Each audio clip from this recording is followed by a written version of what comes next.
A while back, I was playing soccer, and I remember this one game where I passed the ball in front of my teammates. He wasn't fast enough to go and get that ball, and it got intercepted by a defender. And I remember after the game, or at least in a break that we had, he got extremely mad. He said, "Why would you kick the ball to them? Why would you kick the ball to the defender?" And I told him, "Dude, I literally kicked it to you. Why didn't you run faster? That's your fault." And he looked at me, he said, "That is not my fault. That pass was way too far." And we just started arguing. What do you think happened in the end? Do you think that we resolved it? We said, "Oh yeah, we're a better team now. We went into the next game, we were better." No. He believed, and he strongly believed, you should have sent that pass to me. You sent that way too far. And I believed, dude, what is this guy doing? He needs to run faster. We did not get the ultimate goal, which was to actually be a better team. We completely forgot about it. That's what happens when you argue.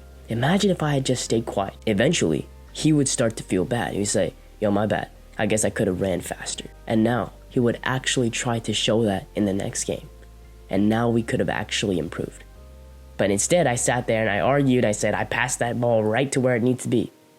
And we got no progress. Stop arguing to win arguments.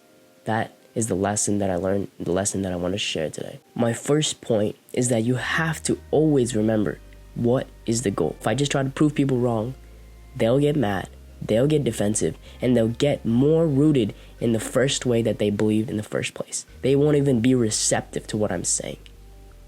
If I take it slow, if I don't even argue, and I remember the goal of being a better team or whatever goal that I have, with other people, they will slowly start to be more receptive to me. The way to win people to your way of thinking is not to prove them wrong with facts. It's to get them with the emotion, right? If I had just remained silent, he would have felt bad. And it's the same thing. You want to be silent. You want to give them encouragement. You want to be that good person. You want to make them like you. Because once they start liking you again, they will be more receptive. They will say, "You know what? Maybe that was a little bit my fault. I'm sorry about that, dude. I'm sorry for getting so mad." And when they say that, they will be much more invested in whatever they need to do. And something that I've always found to make people more receptive to me was that when I got physically bigger, people didn't mess with me too much anymore, right? When I was a small, skinny, fat, introverted kid, it doesn't matter what I say, I would still get rejected, right? Even if I was right. Even if I said, "Dude, you should have ran faster," you're like, "Bro, why didn't you pass it to me?" And everybody else would have said, "Dude, that was a horrible pass." But if I was larger, if I had more muscle on me, if I was just genuinely more athletic, people would have said, "Dude, he should have ran faster. Yeah, it's not even your fault." The way people switch up because they are more receptive to you is insane. And you should always be searching for what can I do to make people more receptive to me. And the first thing that I would recommend is to start building a physique, right? Building some muscle on your body. If you want to learn exactly how I build my physique, because I didn't want to waste time at the gym, check out the first link in the description. It's basically a way to work out at home, 2 pieces of equipment. If you're interested, you can go ahead and check that out. But other than your physique, I find that as you start improving your style, as you start improving your skin, as you start improving all these parts of your life, all these parts of your appearance, people are more receptive to you. I think this is just the law of attraction. The more attractive you are, the better results that you get. This is the halo effect. Promise, it works. You will win more arguments this way than actually trying to prove them with the facts. My next point is to stay silent. Now, a lot of people, they'll get extremely defensive. They'll say whatever they need to. "Oh, I'm proving my point. You will not disrespect me in that way." Be that calm, quiet, reserved guy. Be that reserved guy.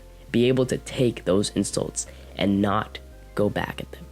Take those insults for yourself. The only way that honestly I started to be able to do this was to build a confidence inside myself.